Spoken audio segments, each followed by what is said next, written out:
Hello दोस्तों, स्वागत है हमारे यूट्यूब चैनल शानू नर्सरी में। आज मैं आप लोगों के लिए लेके आया हूँ गमले। प्लास्टिक के गमले हैं और फाइबर के गमले हमारे पास, और बहुत ही अच्छे अच्छे बेहतरीन डिज़ाइन के आए हुए हैं। तो जिस भाई को चाहिए वो आप लोग हमारी नर्सरी में विज़िट कर सकते हैं। लोकेशन मैं डिस्क्रिप्शन में डाल दे रहा हूँ, वहाँ से आप लोग देख के हमारी नर्सरी में आ सकते हैं।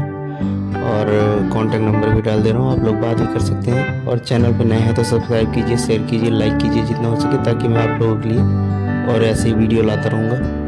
और आप लोगों को जो पसंद आए आप लोग फ़ोन पे भी बता सकते हो कि ये गमला है कि नहीं है, या प्लांट है कि नहीं है। तो इन सब चीज़ों के बारे में अगर आप लोगों को पूछना है तो आप लोग कॉन्टैक्ट नंबर डाल दे रहा हूँ आप लोगों के लिए, देख सकते हैं। और हमारे नर्सरी में विज़िट कर सकते हैं, लोकेशन में डिस्क्रिप्शन में डाल दे रहा हूँ। चलिए ठीक है, और आप लोग वीडियो देखिए और लाइक कीजिए, शेयर कीजिए जितना हो सके। चलिए ठीक है।